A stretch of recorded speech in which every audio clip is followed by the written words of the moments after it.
Hi, let's talk about OBIEE's functional architectures. Before I go into details of the architecture, I would like to explain the problem OBIEE tries to address. And if we would take a random organization, we would see the situation as shown on the screen currently. A lot of different sources exist within an organization, and these sources store different information, most likely using different technologies, and this information is about, for each source, about different parts of the organization. Now, within this organization, usually different BI tools exist, so maybe a different tool for building dashboards, a different tool for doing ad hoc analysis, and there may be a scorecarding application and maybe a desktop publishing application. Now, in order to do business intelligence, all these tools are used, data is taken from the sources, and it is very common that this is glued together using Excel.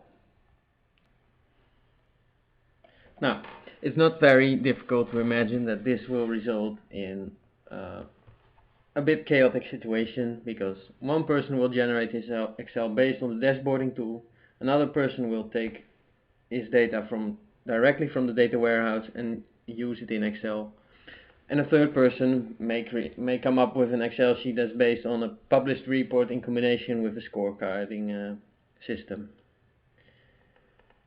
This can be done in a more integrated way, and this is what OBIEE tries to do.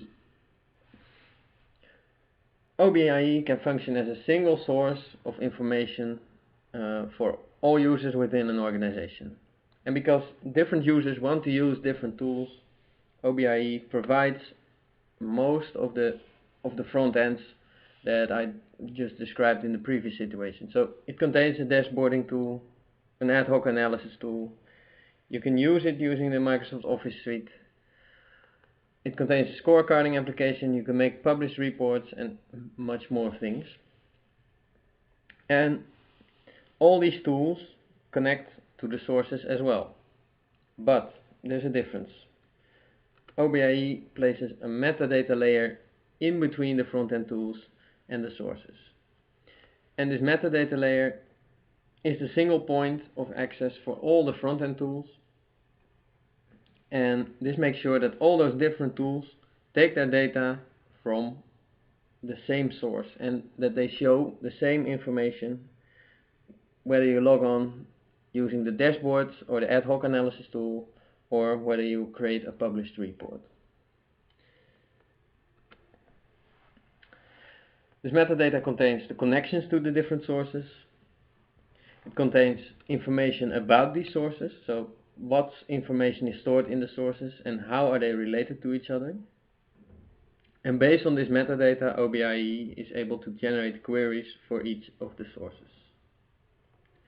This metadata model also hides the complexity of all the different sources.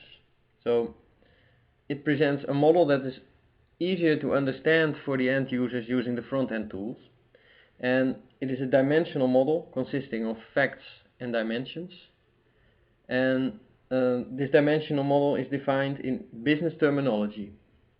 And within this dimensional model, calculations can be placed that are defined based on business requirements. So by building this dimensional model, you create a virtual business model across all sources, and this makes sure that we have one consistent view of all the information. Now, in order to make this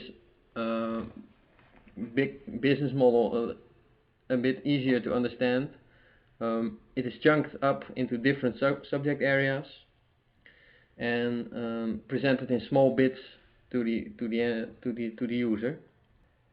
Because the metadata is a centralized place in this architecture, it is also a good spot to deal with security issues. So this is also handled in the metadata. So that's it. That's the functional architecture of OBIEE. A quick recap. The architecture consists of a set of front-end tools that connect to a metadata layer which is able to retrieve and combine data from all the different sources that are available in an organization.